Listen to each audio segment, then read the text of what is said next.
Le docteur François Paille, qui va effectivement nous parler de son approche de la réduction des risques et des dommages, avec pour exemple la dictologie. Donc, je suis François Paille, je suis professeur honoraire de thérapeutique et d'addictologie à l'Université de Lorraine. J'ai donc enseigné pendant toute ma carrière, je l'ai dit, plutôt le médicament au-delà de la thérapeutique en général. Mais j'ai aussi pratiqué deux disciplines qui sont la gériatrie et la dictologie, qui sont par essence relativement peu techniques, qui sont très relationnelles et pour lesquelles on a des médicaments qui ne sont pas très performants ou parfois dangereux. D'où l'intérêt qu'il y a à ouvrir le champ des possibles pour essayer d'améliorer les patients par d'autres voies, dont les thérapies complémentaires. Et c'est ce qui a fait mon intérêt depuis maintenant, ça commence à faire déjà un certain temps. Alors, l'idée de ce matin, c'est d'échanger avec vous sur quelque chose qui est né en addictologie, il y a maintenant 35 ans, et qui, je crois, a apporté des éléments intéressants, dont certains me paraissent très communs avec notre sujet du jour et ce qui nous intéresse, thérapie complémentaire médecine intégrative. Et donc, on va voir si à partir de ce concept, on peut l'étendre et l'utiliser pour le sujet qui nous intéresse. Alors, je voudrais d'abord rappeler, avant de démarrer, peut-être que selon qu'on est d'un bord ou de l'autre, on parle surtout des bénéfices ou surtout des risques. Que toutes les thérapeutiques s'analysent en termes de bénéfices-risques. Donc, je vais prendre beaucoup ma casquette d'addictologue. Si les gens consomment des substances psychoactives, c'est pas juste pour se détruire ou avoir des ennuis. C'est aussi parce que ça leur apporte quelque chose. Après, évidemment, ça dérape et ça a plus d'ennuis que d'avantages. Et ensuite, il y a des risques. Et l'idée, c'est de voir comment on peut minorer ces risques. Ça, c'est un premier point. Le deuxième point qui est directement connexe, c'est que pour améliorer le rapport bénéfice-risque, on peut augmenter et améliorer le numérateur, ou bien réduire le dénominateur. Donc aujourd'hui, on va s'intéresser au dénominateur. Et le troisième point, c'est de dire que c'est bien intéressant, on l'a déjà un peu évoqué ce matin, de parler de l'évaluation des méthodes, notamment en termes de rapport bénéfice-risque, mais que l'évaluation stricte, dans le cadre des essais cliniques contrôlés tels que la médecine occidentale les souhaite, est quand même assez éloignée de la vraie vie. Et que du coup, si on s'intéresse non plus maintenant à la méthode, mais aux patients, et bien forcément, on est amené à voir les choses un petit peu différemment. Donc beaucoup de mon exposé va s'intéresser d'abord aux patients avant de s'intéresser aux méthodes et à leur évaluation, ce n'est pas le sujet d'aujourd'hui. Alors quand je dis patient, on parle beaucoup, on entend tout le temps, à tous les coins de rue, centré sur le patient, celui qui décide, etc. J'aimerais juste que ça ne reste pas un 20 mots, ce qui reste quand même, à mon avis, beaucoup de cas actuellement. Alors, les pratiques de soins complémentaires, ça c'est le constat. On parle de l'idée qu'il y en a des centaines et qu'à peu près un peu moins de la moitié de la population les utilise. Soit pour se maintenir en bonne santé, soit pour essayer d'améliorer leur qualité de vie lorsqu'ils sont malades. Le problème, et ça je pense qu'on le partage tous, c'est qu'on ne connaît pas bien les mécanismes d'action, hypothétiques, parfois un peu compliqués. Du point de vue scientifique, il y a 3 catégories. Il y en a un certain nombre qui sont plutôt bien étudiés et plutôt solides. On évoquait la musicothérapie ce matin, pour m'y intéresser maintenant depuis 2 ans, je peux vraiment assurer qu'il y a des travaux sérieux. Il y en a qui sont recommandés même par des sociétés savantes. L'acupuncture est aussi un autre exemple. Il y en a qui ont démontré des choses avec des méthodes qui sont quand même pas top et pas mal de biais, puis il y en a qui ne sont pas étudiées du tout. Ça veut dire tout simplement qu'on a tendance à mélanger un peu tout, à associer un peu tout, et que du coup on a du mal à s'y retrouver. Donc il faut, je le redis, comme je l'ai évoqué ce matin, quand on parle de méthode, on ne dit pas qu'elle est efficace ou pas, il faut qu'elle soit efficace dans une méthode, dans une indication chez un patient, etc. Donc, une chose un peu plus précise, on ne peut pas dire que les médicaments marchent ou ne marchent pas, ça n'a pas de sens. Alors, leur place dans les choses est souvent mal comprise. On nous prête souvent l'idée qu'on va guérir les maladies chroniques avec ces thérapies. C'est peu réaliste, puisque même les médicaments, une action biologique, ne les guérit pas. Donc on ne va pas y arriver non plus avec d'autres méthodes. Et c'est peut-être là que ça coince, parce que ces méthodes, elles ont d'abord pour objectif, mais j'y reviendrai longuement, d'améliorer la qualité de vie du patient, les dimensions fonctionnelles qui sont altérées, bien avant d'améliorer la maladie elle-même. Alors les formations, il y a de tout, on le sait bien, donc ça c'est une vraie difficulté, sûrement un facteur important de dérive de tout poil. Les pratiques souvent pas réglementées, et puis il faut bien le reconnaître, certaines méthodes peuvent avoir des effets graves, voire entraîner des dérives. Je parle sous contrôle de Fabrice Bernard qui nous rejoint, pas si fréquente que ça. Alors du coup, qu'est-ce qu'on fait? Est-ce qu'on interdit tout? Interdire quelque chose que la moitié de la population utilise, et en plus depuis toujours pratiquement, ça paraît bien peu réaliste. En plus, s'ils ont plus ça, qu'est-ce qu'ils vont faire? Vers quoi vont-ils se tourner? Est-ce qu'ils vont prendre plus de médicaments avec des effets secondaires? Ils vont rien dire à leur médecin, déjà qu'ils ne le disent pas souvent pour se faire engueuler, donc ça va être caché et évidemment encore plus difficile à savoir, y compris en termes de risque d'interaction. Faire de l'information et de la prévention en direction de quelque chose qui est caché, c'est pas facile non plus. Les formations et les pratiques, pour l'instant, on sait, je viens de dire où on en est, c'est pas facile à encadrer, a fortiori, si c'est interdit et caché. Donc mon point de vue, c'est de dire que l'interdiction est probablement ni possible ni souhaitable, pour les raisons que je viens de dire et d'autres encore. Alors est-ce qu'on laisse en l'état? Sincèrement, compte tenu de ce que je viens de dire, dans un pays comme la France, supposé développer, dire finalement on met la tête dans le tapis et puis tout ce qui se passe là qui est encadré en rien, on le laisse comme ça ne me paraît pas acceptable. Donc du coup je propose de décaler un petit peu la réflexion, penser les soins différemment et aller vers une approche multidimensionnelle de ces pathologies chroniques et donc pluridisciplinaire et donc pluriprofessionnelle, intégrant des soins, et je montrerai qu'on n'est pas les seuls puisque même la HAS le propose, pour une meilleure efficacité et réduire les risques. Sachant, ça a déjà été dit ce matin, que le risque zéro n'existe pas plus en médecine que dans la vie courante. Donc imaginez que parce qu'on interdirait les thérapies complémentaires, on aura zéro risque. Alors je rappelle quand même on n'en a pas beaucoup parlé, mais que la iatrogénie fait beaucoup plus de morts par an que les accidents de voiture. Entre 3 et 10 000 selon les études, donc c'est quand même pas complètement ridicule. Alors, dans les années 80, là je reprends ma casquette d'addictologue, dans les années 80 est apparu l'épidémie de sida. Donc l'épidémie de sida a touché beaucoup les acteurs d'héroïne parce qu'ils s'injectaient dans de très mauvaises conditions avec du matériel qui se faisait circuler entre eux, qui récupérait dans les poubelles je ne sais pas où, dans les parkings ou les parcs dehors, dans de très mauvaises conditions et d'asepsie, de lieux et de tout ce qu'on veut. Donc, lourd tribut, et mortalité 100%, puisqu'à l'époque, le sida était mortel à 100%. La réponse qui a été fournie à l'époque, c'était ils n'ont qu'à arrêter. D'abord, arrêter l'héroïne quand on est fortement dépendant, c'est pas si simple. Et puis il y en a qui ne voulaient pas, tout simplement. Et alors qu'est-ce qu'on leur dit? Il faut arrêter, il faut arrêter, il faut arrêter. Et alors ce qui me surprend un peu, c'est que si je retourne 35 ans en arrière, j'étais à l'époque jeune addictologue, on a eu exactement les mêmes conflits qu'en ce moment. C'est-à-dire des gens qui disaient, tant pis, il faut arrêter, ils ont qu'à, vous êtes des dealers, vous facilitez la consommation d'héroïne, etc., etc. Et je veux dire qu'à l'époque, c'était pas tendre non plus. Et donc, il y a eu quelques noms d'oiseaux qui fleurissaient très régulièrement, entre ceux qui disaient, il faut absolument, en maintien de l'ordre du temple, il faut absolument qu'ils arrêtent, et tout le reste, c'est pas bon, et ceux qui disaient, peut-être on va pas les laisser mourir, on va essayer d'aider un peu. Et c'est surtout des patients que c'est venu qui ont dit, à un moment donné, il faut faire quelque chose. Alors on voit aussi, deuxième élément, que ça marche pas ça, que la difficulté de prise en compte du sida, et ça aussi je pense qu'il y a une grande parenthèse avec ce qui est la réalité pour les thérapies complémentaires, ce qui a été dit ce matin, c'est qu'en fait, il n'y avait pas de prise en compte du sida chez les patients addicts. On était aussi dans une logique de répression, je crois qu'on est toujours d'ailleurs pour les drogues illicites, des usagers de drogue. Et puis il y avait une grande difficulté de la communauté scientifique et institutionnelle, des institutions, à penser autrement la réponse à cette épidémie constamment mortelle. Donc vous voyez qu'on a déjà des choses assez envisageables. Malgré tout, qu'est-ce qui s'est passé?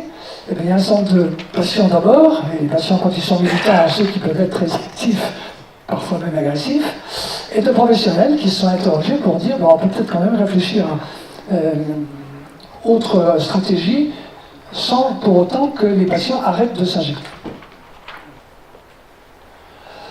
Alors il faut reconnaître que le premier acte qui a été posé, assez vite, contre Michel Barzac. J'insiste parce qu'à l'époque, c'est le ministre de droite de la Santé, et que libéraliser la vente de seringues à usage unique en pharmacie pour ces patients-là, eh bien, je vous assure qu'il fallait un certain courage. Donc, pour nous, c'est un des noms que l'on retient et qui était à l'origine, finalement, de l'essor de la réduction des risques méthodologiques, qui d'ailleurs a été repris ensuite par d'autres ministres avec un grand succès.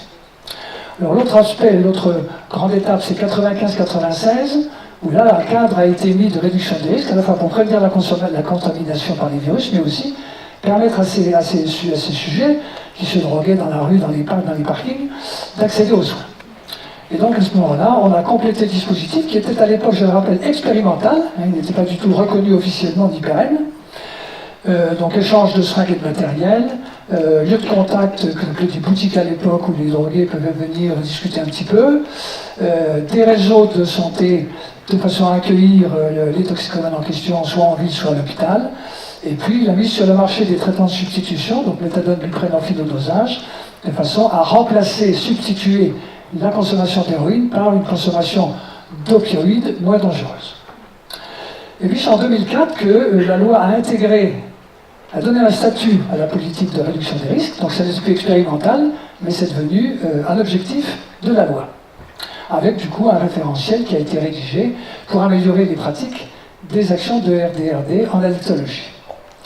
Alors en 2011, la Fédération française d'addictologie, que je présidais à l'époque, a demandé clairement une politique des drogues orientée vers la RDR, avec une loi derrière, loi qui n'a pas eu lieu en 2011, mais qui a finalement eu lieu en 2016. Et c'est en 2016, lorsqu'on a apporté les éléments positifs qui ont apporté la réduction des risques et des dommages, non seulement pour les injecteurs d'héroïne, mais aussi pour d'autres conduites addictives, puisque maintenant on a étendu la notion d'addiction des risques à l'ensemble des conduites addictives, a été inscrite dans la loi, en positionnant 3 points fondamentaux sur lesquels je reviendrai. D'abord, la place déterminante des usagers, et je leur ai dit, je ne suis pas sûr que pour l'instant on ait fait l'ensemble du chemin. La RDRD en tant que concept fondamental pour les usagers et les professionnels. Maintenant, dans tous nos consensus, nous mettons la RDRD en chapeau. Donc l'idée, c'est plus simplement de faire la guerre entre arrêt complet de la conduite ou réduction de la consommation, par exemple. C'est de dire, dans l'idée de réduire les risques et les dommages, on a un ensemble d'objectifs et d'outils, et selon ce que veut le patient, selon ce qu'on lui propose, selon ce qui nous paraît pertinent, on peut l'orienter ou l'aider à s'orienter vers telle ou telle stratégie thérapeutique. Et puis, réponse novatrice à la fois pour les patients, mais aussi donc au niveau de la loi. Alors voilà ce que dit la loi. Et je me suis permis à la fin de la réunion de faire une transposition de ce qu'il y a dans la loi pour les addictions et pour les thérapies, tout ce qu'elle pourrait être dans les thérapies complémentaires. Donc elle dit la politique de réduction des risques en direction des usagers de drogue vise à prévenir les dommages sanitaires, psychologiques et sociaux de la transmission des infections, puisqu'on est quand même parti de là, à délivrer des informations, à mettre en œuvre des parcours de soins adaptés à leur situation et d'améliorer l'état de santé physique et psychique, à mettre en garde les usagers contre les pratiques à risque, à les accompagner et à prodiguer des conseils, et propose d'ouvrir des espaces de réduction des risques où ils peuvent bénéficier de conseils et d'améliorer leur accès aux soins. Je ne sais pas ce que vous en pensez, je ne suis pas sûr que ce soit très discutable, mais ça paraît relativement de bon sens pour aider ces patients. Alors, si je prends maintenant les principes de réduction des risques et des dommages, maintenant vous avez eu l'historique, vous avez vu le départ, déjà un peu là où on est arrivé. Donc s'il n'est pas possible, ou souhaitable, ou les deux, de modifier un comportement, d'interdire une activité, et bien la logique c'est de dire qu'il faut faire avec. Mais je pourrais vous illustrer ça, par exemple, par la voiture. On ne peut pas interdire les voitures, enfin je ne crois pas, c'est dangereux les voitures, mais on a mis tout un ensemble de règles pour essayer de limiter la casse, qui a d'ailleurs très bien marché, puisqu'en l'espace de 30 ans à peu près, on est passé de 10 000 morts par an en France à 3 000. Donc on voit que si on régule correctement, ça fonctionne plutôt bien, et je pense qu'il faut avoir la même approche pour notamment les sujets qui nous intéressent actuellement. L'idée c'est, on ne supprime pas, on n'interdit pas, c'est possible, mais on va encadrer pour limiter au maximum la casse et les rendre acceptables par l'individu et par la société. Alors maintenant, on a un concept qui est un peu élargi, et on met vraiment en avant l'idée que la RDRD, c'est d'abord une façon de considérer le patient et sa maladie. C'est-à-dire qu'en fait, on n'est plus... Alors, J'ai remis là l'idée qu'on n'est plus du tout, évidemment, dans l'idée que la maladie, c'est le mal des dieux, ou envoyé par les dieux, donc on n'avait pas beaucoup, évidemment, d'impact. Mais on a eu, il y a maintenant 150 ans à peu près, l'émergence d'un modèle médical qui, bien évidemment, a été très fécond, très productif, très intéressant. Modèle médical essentiellement biologique, qui dit que finalement, la maladie, c'est le centre de l'action, et le traitement, il est essentiellement biologique, basé sur la physiopathologie, et donc beaucoup les médicaments. Très bien. Donc ce modèle était très intéressant pendant très longtemps, il a fait beaucoup progresser, il n'y a pas l'ombre d'un doute et on ne va pas renier ça. En revanche, on est maintenant peut-être dans le postmodernisme, comme disait notre philosophe préféré, qui est de dire oui mais ça ne suffit pas. Parce que notamment dans le champ des maladies chroniques qui explosent à peu près en parallèle depuis une vingtaine d'années, il n'y a pas que la maladie qui compte, il y a aussi le retentissement de la maladie sur le patient et son entourage. Et donc l'idée c'est de dire, bien sûr il y a la maladie, mais il faut d'abord se centrer sur le patient, et à ce moment-là, par rapport au patient, on intègre qu'est-ce qu'on peut faire pour la maladie, qu'est-ce qu'on peut faire pour les dimensions fonctionnelles qui sont altérées, pour le retentissement sur sa vie quotidienne, mais aussi qu'est-ce qu'on peut faire sur son lien avec son environnement, dont on sait maintenant que c'est un facteur quand même majeur d'amélioration ou de risque. Donc ceci étant posé, en gros, il y a 6 principes de la réduction des risques et des dommages, que je vous remets ici. Alors le premier principe, c'est donc les patients sont... Hop. Voilà. Non. Alors pourquoi c'est venu là? Encore une. Voilà. Les patients sont acteurs et responsables de leur santé. Si on remonte 40 ans en arrière, on n'était pas là du tout. On était dans l'idée de dire c'est moi le docteur, c'est moi le professeur à fortiori, vous imaginez bien, c'est moi qui sais qui est bon pour vous, et voilà ce que vous allez faire. Et puis le sida a vraiment fait changer ça, en considérant que c'était bien les patients qui étaient capables devant, alors j'étais un peu forcé parce qu'ils savaient de toute façon qu'ils allaient mourir, capables de changer de comportement devant des situations d'exposition au VIH, mais aussi dans bien d'autres situations. Donc ça c'est quand même un élément, un changement fondamental, parce que du coup, ça nous a fait changer aussi l'approche au niveau du soignant. On n'est plus simplement l'expert qui dit vous avez ça, il faut faire ça, mais plutôt quelqu'un de la maladie chronique qui se met à côté et qui dit on va avancer ensemble, on va définir les objectifs que vous souhaitez ensemble, et puis on va avancer ensemble et je vais vous aider à atteindre cet objectif. Alors ça a l'air de rien dit comme ça, mais pour reprendre le champ de paradigme, c'était vraiment un changement fondamental de paradigme. Je suis d'ailleurs pas sûr qu'on y soit complètement arrivé. Autre question. Alors ce point, il prend d'autant plus importance maintenant que les maladies chroniques augmentent beaucoup, et que si elles sont chroniques, c'est qu'on ne les guérit pas, c'est qu'il n'y a pas de médicaments même pour les guérir, et donc on est plutôt dans des phénomènes de rémission et de prise en charge de l'ensemble des conséquences de cette maladie chronique sur la vie du patient. Alors, approche centrée patient, c'est la conséquence. Si on dit qu'il est acteur principal, c'est sur lui qu'il faut faire porter toute notre attention, donc je ne vais pas y insister, mais je le redis, c'est un concept qui a l'air de changement plus fondamental et plus difficile qu'on ne le croit, parce qu'il faut bien reconnaître que, notamment en médecine, on est quand même très formé dans l'idée, ou formaté dans l'idée, la maladie c'est ça, si un patient il a ça, il faut qu'il fasse ça. C'est pas toujours vrai. D'ailleurs, si on voulait parler d'hypertension artérielle, nous avons un spécialiste ici, je vous expliquerai qu'on vient finalement croire que les hypertendus prennent scrupuleusement tous à 100% leurs patients dans les meilleures conditions, est complètement erroné, et qu'en plus, on n'a pas beaucoup avancé depuis 1985, date de la première étude du British Medical Journal. Donc on se centre sur le patient plutôt que sur la maladie, ça paraît relativement cohérent, dans une approche qui est plutôt ascendante que descendante, c'est-à-dire, et c'est un enjeu vraiment capital, c'est que c'est le patient qui anime le jeu en quelque sorte, et donc on va le prendre de là où on en est. Un des problèmes qu'on a nous en addictologie, c'est de dire, ben oui, c'est en train de se détruire, il faut vraiment qu'il fasse ça, c'est-à-dire qu'on est bien en avance sur le patient, qui lui en est là parce qu'il n'a pas la motivation, et puis surtout il n'arrive pas à mobiliser les ressources qu'il faut pour avancer. Donc l'entourage est là, le soignant est là, le patient est là, on ne peut pas sonner que ça ne marche pas, on n'est pas au même plan. Tandis que si on dit, on ne va plus faire comme ça pour essayer de faire venir le patient péniblement vers nous, on va se mettre au niveau du patient, là où il en est, sans prérequis, sans demander en quoi que ce soit de changement de comportement, et on va l'aider à avancer. Ça aussi, c'est un deuxième changement de paradigme qui n'est pas complètement évident pour beaucoup de professionnels de santé. Donc si on veut se centrer sur lui et le faire avancer et changer ses habitudes, notamment pour les addictions qui sont une pathologie de comportement, c'est lui qui va agir, c'est pas les docteurs, c'est pas les professionnels, et donc il faut lui donner la capacité d'agir, ou empowerment comme on dit, C'est-à-dire lui donner les capacités, ce qu'il faut, les outils pour maîtriser sa santé. Voilà, donc le principe, en l'occurrence, c'est le patient qui va faire, et la première étape du résultat, c'est de l'aider à mobiliser ses ressources propres. Approche pragmatique, ce mot a déjà été prononcé, mais c'est vraiment ça, c'est qu'on est parti de « je vais mourir, il faut m'aider, qu'est-ce que je peux faire ?» Déjà, s'il se drogue, mais s'il se drogue propre, il a moins de risque d'atteindre le sida.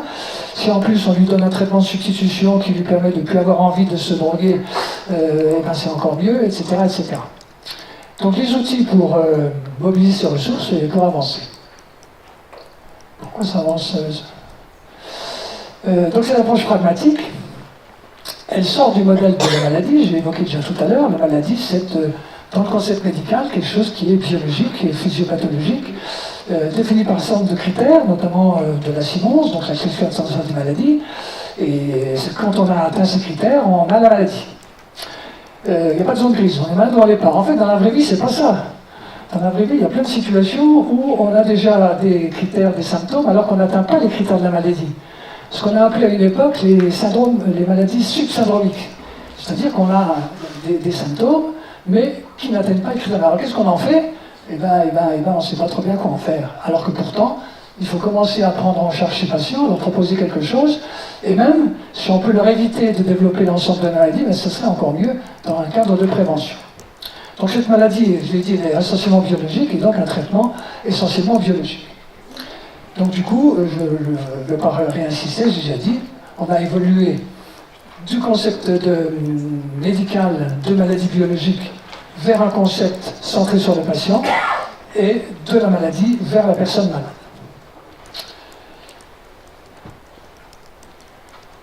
Alors cinquièmement, ça a été le sujet de multiples pages d'armes, insultes, guerres, tout ce que vous voulez, c'est renoncer à l'idéal d'éradication. On peut penser que s'il n'y a pas de drogue, c'est plutôt mieux. On partage tous probablement ça. Sauf que je ne connais pas de culture de société où il n'y a jamais eu de drogue. Il y en a eu tout le temps, et dans toutes les sociétés, toutes les cultures. Alors c'est pas la même. Nous, on est plutôt côté pinard au départ. Dans le mec du Sud, ils sont plutôt côté péyote, psychédélique, psilocybine, que sais-je. Et bien, en Asie, Moyen-Orient, ils sont plutôt hashish, héroïne, pavoc, opium, que sais-je. Et un partout. Alors, bien évidemment, c'est encore pire maintenant, à l'époque de la mondialisation, où c'est si facile de se procurer tout ce qu'on veut et le contraire, sur Internet ou par la poste. Donc, l'éradication, elle est illusoire pour les drogues. Est-ce qu'elle est possible pour les thérapies complémentaires? Sincèrement, je crois que le raisonnement est tout à fait surprenant. La réponse est non, y compris pour ce que j'ai dit, c'est que probablement ça entraînerait d'autres conséquences, probablement au moins aussi délétères, pour ceux qui n'auraient pu cette approche. Alors Clémenceau disait, voyez-vous, puisqu'on est dans la salle Clémenceau, je me suis rappelé une phrase qu'il avait dite qui m'a paru intéressante, qui était « Si on n'est pas capable de lutter contre quelque chose, feignant dans notre organisateur », je me suis permis, vous excuserez ce crime de lèse-majesté, de la modifier un petit peu, donc si on n'est pas capable de lutter contre quelque chose, organisons-la. Et puis, l'idée, c'est aussi de s'appuyer sur le rapport bénéfice-risque, et ça, c'est vrai aussi bien pour les drogues que pour les thérapies complémentaires, et de façon générale, toutes les thérapeutiques en médecine, c'est toujours le rapport bénéfice-risque qui compte. Et encore une fois, je ne connais aucune thérapie dont le bénéfice est de 100%, ni aucune thérapie dont le risque est nul. On est toujours entre les deux, avec un curseur plus ou moins déplacé. Donc si je résume, la réduction des risques et dommages, c'est une alternative à l'arrêt des pratiques addictives, la gestion des addictions, lorsqu'elle n'est pas possible. Mais, vous comprenez bien qu'après avoir eu des conflits sanglants entre je suis pour qu'ils arrêtent complètement ou je suis pour qu'ils réduisent leur risque, il y a eu là aussi des conflits dont la fin n'est pas si vieille. La fin date des années 90, début des années 2000, lorsqu'on a commencé à parler d'addiction. Ça veut dire qu'une vingtaine d'années, une grosse vingtaine d'années, qu'on a atténué cette dichotomie entre réduction des risques et arrêt, alors même que ça n'est que deux facettes d'un même objectif. Considérer différemment, décidément, considérer différemment la maladie et le patient. Et puis quand il avance vite. Hein. Voilà. Donc c'est une méthode qui est à l'interface de l'humanisme, de l'innovation, du pragmatisme et de la science. Ça c'est très important et c'est pas juste une phrase. On a déjà discuté un peu ce matin, mais évidemment il y a la notion d'innovation la notion de science, c'est-à-dire que la RDRD, c'est pas juste pour dire, en gros, petit gars, vous faites ce que vous voulez, toute méthode est bonne, non, pas du tout. C'est bien, on évalue tout ce qu'on peut évaluer au niveau scientifique dans le meilleur cadre scientifique possible. Et je vous assure que la conduite addictive non médicamentée, les non-médicaments, c'est pas si facile, mais ça on le savait déjà. L'humanisme, au départ, c'était juste d'empêcher les gens de mourir, hein, donc on atteint là des sommets. L'innovation, oui, c'était une vraie révolution, même plus qu'innovation, en tout cas à l'époque. Et puis le pragmatisme, on voit bien qu'on est parti d'une situation des patients pour essayer de trouver des solutions. On n'a pas fait le contraire. On n'a pas dit c'est moi qui sais tout, je vais vous montrer comment il faut construire le système à la réponse. Non, non. On est parti de la base et on a dit qu'est-ce qu'on peut faire pour aider cette situation. Alors la méthode est efficace, je pourrais vous le montrer, il y a plein d'études qui ont été faites par des très bonnes équipes, INSERM ou autres, publiées, qui montrent combien ça a permis d'abord pratiquement d'éradiquer le sida dans notre pays, mais maintenant aussi est utile dans d'autres addictions, donc ça, on peut de confiance. Bon, enfin, si ça a été inscrit dans la loi, c'est quand même qu'on a amené suffisamment de preuves pour que ça puisse l'être.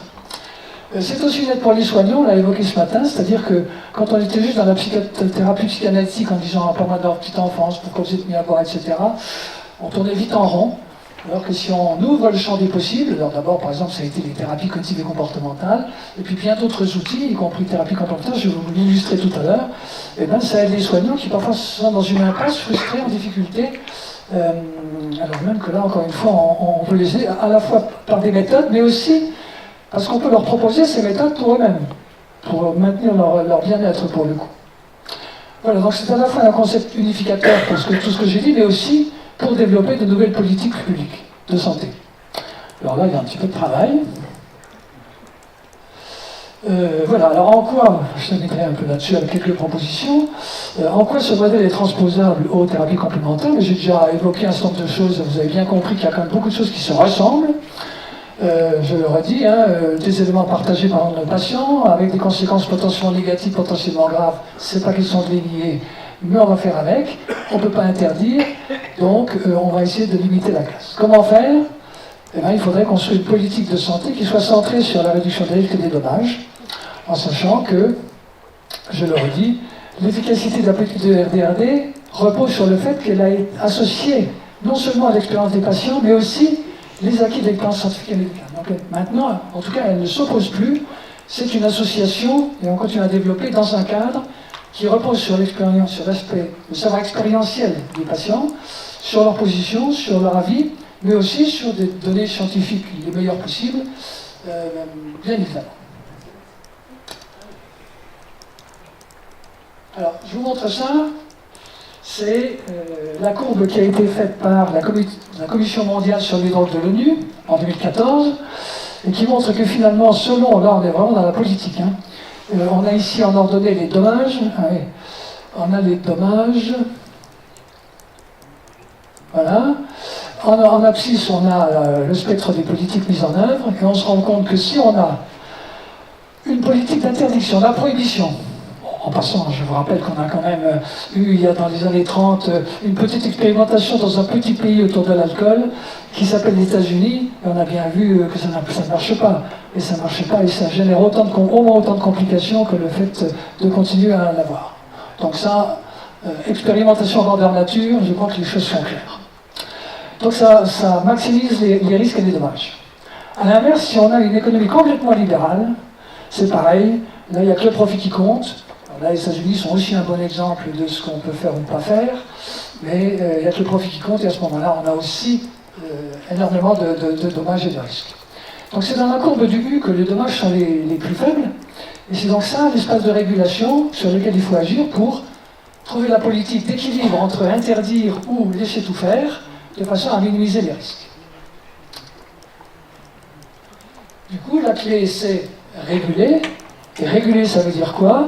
Ça veut dire c'est autorisé, mais je mets un ensemble de mesures, je mets un cadre, de façon à limiter la casse. C'est comme pour les voitures, on a un code de la route, on apprend à conduire, on a des routes plus sûres, des voitures plus sûres, on a des incitations, on a des gendarmes, on a des radars. C'est tout ça qui fait l'efficacité de la protection automobile. Et bien, on va faire pareil pour nous, parce qu'une situation complexe, ça ne peut pas être une seule mesure, c'est toujours un ensemble de mesures qui, en s'associant, font l'efficacité. Alors, je vous propose une douzaine de mesures, on pourra en discuter, pour essayer de sortir de la situation actuelle. Alors, beaucoup ont déjà été dites et paraissent évidentes, mais bon, c'est pas pour autant qu'elles sont mises en place. Donc, sortir de l'idéal d'interdiction, et donc sortir des approches un peu simplistes, comme je viens de le dire, de dire, il y a un problème, demain je fais une loi, c'est réglé, et ça ne marche pas comme ça, et ça ne sert à rien. Donc, il faut vraiment réfléchir, bien réfléchir, c'est pas des situations forcément faciles, donc c'est pas non plus de réponse simple, mais il y a des pistes incontestablement. Informer et sensibiliser les usagers de façon claire et honnête, ça c'est un outil essentiel de régulation. Mettre en place des actions de prévention, je ne vois pas comment on peut s'opposer à ça. Développer dans un cadre scientifique la recherche sur ces pratiques, je n'y insiste pas, Laurence insistera en tant que de besoin sur le sujet. On a des méthodes, il faut bien sûr les adapter en fonction des spécificités de chaque méthode, mais je pense aussi qu'il faut évoluer vers des évaluations plus complexes, comme j'ai ce matin, de parcours de soins ou de programmes thérapeutiques. Pas simplement méthode par méthode, de toute façon on n'y arrivera pas, on y sera encore dans 50 ans. Bien sûr, proscrire, et là il n'y a pas d'état d'âme non plus, certaines situations et pratiques à risque. En revanche, on peut proposer des pratiques efficaces dans certaines indications qui ont fait l'objet d'un certain nombre d'évaluations de qualité, même si ce n'est pas parfait, mais au moins on peut avancer avec ça. Mieux former les professionnels, donc là il y a 3 parties. La première partie c'est aux bases de la médecine, mais ça sera retraité dans la table ronde juste après, sur si on forme mieux les praticiens de la santé, eh bien ils comprendront mieux que ce patient-là vaudra peut-être mieux l'envoyer à son médecin que lui proposer ma méthode. Assurer des formations de qualité aux pratiques proprement dites, ça me paraît une évidence. Je crois que la formation, c'est comme à l'école, la formation, elle est essentielle et c'est probablement le moteur le plus puissant pour limiter les risques. Et puis aussi pour les professionnels de santé. Jusqu'à il y a quelques années, les médecins n'avaient aucune heure de formation sur ces méthodes. Donc ils avaient des patients, 40% de leur clientèle, qui y avaient recours et ils étaient incapables. Alors, non seulement les patients ne leur en parlaient pas parce qu'ils se faisaient engueuler, mais en plus ils étaient incapables de leur expliquer ce que c'était ces méthodes et ce qu'ils pouvaient en attendre dans le rapport bénéfice-risque. Ça ne nous a pas non plus paru acceptable, et donc on a créé avec le CUNIC, le Collège universitaire des médecines intégratives, un item 327 qui fait maintenant partie du programme de fin d'études des études médicales. Réglementer la langage dans les pratiques, là aussi on ne peut pas accepter dans un pays comme le nôtre que chacun puisse s'autoproclamer je ne sais pas quoi après une formation de 3 jours, on ne sait pas par qui, pas possible. Et pratiquer on ne sait pas comment, parce qu'il n'y a pas d'encadrement, c'est souvent l'exercice solitaire, etc. etc. On centre les soins sur le patient, je n'y reviens pas, mais il faut passer des mots à l'acte, et je crois qu'il reste de quoi faire. Et puis développer des parcours de soins intégrés, parce que le parcours de soins c'est vraiment lui qui offre les meilleures garanties d'une approche multidimensionnelle et donc pluriprofessionnelle. Alors je vous ai mis ici ce que dit l'HAS dans son livre sur l'évaluation de l'efficacité dans les maladies chroniques en 2018. Les interventions maintenues dans le temps, multicomposantes, intégratives, avec un renforcement éducatif régulier, donnent les meilleurs résultats. C'est-à-dire que si on a une situation complexe, avec une pathologie, des conséquences personnelles, psychologiques, somatiques, sociales, eh bien on comprend bien que ce n'est pas une seule solution, un seul professionnel qui va permettre de faire avancer. C'est là aussi, comme le code de la com, les voitures, un ensemble de méthodes intégrées dans de bonnes conditions. Mais pour l'intégrer, il faut que ce soit dans un parcours, parce que le parcours, il permet de contrôler un certain nombre de choses. Il permet d'abord que les professionnels se connaissent mieux. Alors déjà, entre professionnels de santé, c'est pas toujours simple dans les parcours de soins, mais si vous mettez en plus des praticiens de santé qui ont une autre formation, une autre culture, ça va encore être plus compliqué, mais c'est tout à fait possible de travailler ensemble. Des formations communes pour acquérir une culture, un langage commun, c'est tout aussi essentiel. Le contrôle qualité des formations, si on a des praticiens de santé, non professionnels de santé, il faut être sûr que leur formation est de qualité et convenable. Et donc là, il y a beaucoup à faire aussi. Et à ce moment-là, on peut définir un parcours de soins avec le patient en fonction de tout ce qu'il présente et lui proposer la stratégie la plus adaptée pour y répondre. Alors le parcours de soins permet aussi de mettre autour de lui les meilleures compétences. Il y a eu beaucoup de travaux sur le VHC notamment, qui montrait par exemple que si on adressait le patient à un hépatogastro-entérologue, eh bien, le résultat était bien meilleur que si c'est un hépatogastro-entérologue qui le voyait. Donc si on a les bonnes compétences, eh bien, ça marche mieux. Donc de coordonner tout ça, d'en assurer le suivi et d'assurer aussi un accès sécurisé. Donc l'idée c'est une réponse pragmatique, pertinente, pour réduire les risques par rapport à ces pratiques notamment. Mais pas que, hein. Sur les parcours de soins, ils se développent aussi pour l'ensemble des soins conventionnels, parce qu'on ne peut pas faire autrement, parce que c'est la logique. D'ailleurs, on parle aussi de ce parcours de soins intégré pour la médecine conventionnelle, il n'y a pas d'emploi d'un doute. Alors voici l'exemple de ce qu'on fait, ce qu'on a essayé de développer avec mon ami Maurice de Mathéis de Grenoble, sur comment personnaliser. Alors, le système ERDOC est un système de classification comme un autre qui définit un certain nombre de dimensions fonctionnelles qui sont souvent altérées chez nos patients. Donc ça, mais ça n'est pas spécifique à l'attitude, peu importe. Donc on va des plus simples, les problèmes basiques, j'allais dire, de rythme de vie, veille, sommeil, régulation, l'aspect sensoriel et moteur, ensuite tous les problèmes émotionnels positifs ou négatifs, les relations sociales et au plus haut, les aspects cognitifs quand ils sont altérés, notamment chez nos patients codépendants. Et l'idée, c'est de mettre en face de ça les méthodes conventionnelles ou pas conventionnelles, médicamenteuses ou non médicamenteuses, qui vont permettre d'améliorer ces dimensions. Alors pour les médicaments, ils jouent certes sur la consommation, mais pas sur beaucoup d'autres dimensions.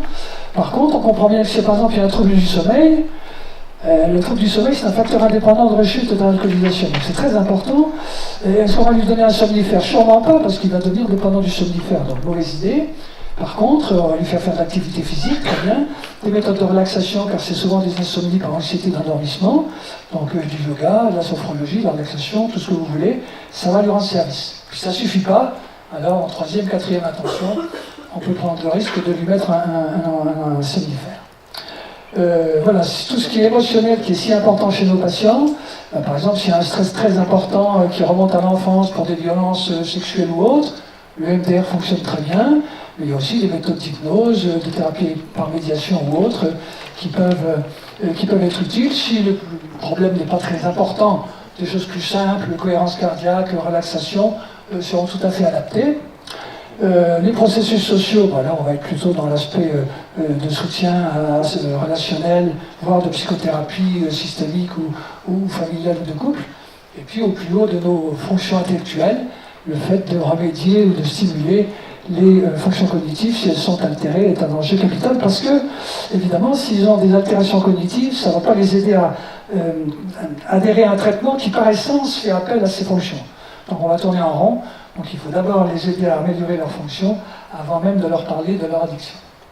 Voilà, donc on est là, on le voit bien, dans un cadre de réhabilitation globale, et pas simplement avec la personnalisation optimale qu'on peut proposer, et pas simplement dans une réponse simpliste par rapport à une pathologie. Alors le parcours de santé, c'est ça, je ne vais pas y insister plus parce que je vois que le temps tourne. Alors, je propose en comptable de clou de rêver un peu.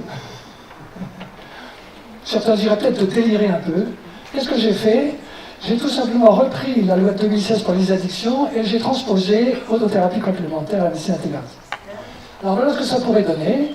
La politique de réduction des risques et dommages en direction des usagers de pratiques de soins complémentaires de la médecine intégrative vise à prévenir les dommages sanitaires, psychologiques, sociaux, les dérives charlatanesques ou sectaires liées à certaines pratiques. Sa mise en œuvre comprend et permet l'action vivante, délivrer des informations sur les risques, à orienter les usagers de ces pratiques vers les praticiens et services afin de mettre en œuvre des parcours de soins adaptés à leur situation spécifique, à promouvoir et superviser les comportements et procédures de prévention des risques pour mettre en garde les usagers contre les pratiques à risque. Et puis, les établissements de santé pourraient ouvrir un espace de RDRD, hôpitaux par exemple, ou EHPAD, ou que sais-je, qu'on pourrait appeler unité de soins complémentaires de médecine intégrative. Alors ça a l'air délirant comme ça, mais je respecte qu'il en existe déjà un certain nombre, notamment dans des CHU en France, comme Nantes, Bordeaux, Strasbourg, je ne sais pas, mais il y a l'équivalent. Nancy, on n'a pas d'unité, mais on a une association pour les actions psychocorporelles. Donc il y a déjà dans au moins une demi-douzaine de CHU et dans d'autres hôpitaux comme Metz par exemple, qui fait de la médecine chinoise, des structures de ce type qui permettraient finalement d'être une espèce de centre ressources qui permettent d'informer sur ce que sont ces pratiques et d'informer des patients, y compris sur le rapport bénéfice-risque ou les effets secondaires. Voilà, donc destinés à accueillir les patients qui souhaitent avoir recours à ces méthodes et veulent des conseils et puis éventuellement les orienter vers les choix et les structures les plus adaptées. Voilà, j'ai déjà été bavard, je m'en excuse, un petit peu la façon dont je vois, ou dont peut-être on pourrait voir les choses pour essayer d'avancer dans ce cadre de réduction des risques pour ces thérapies.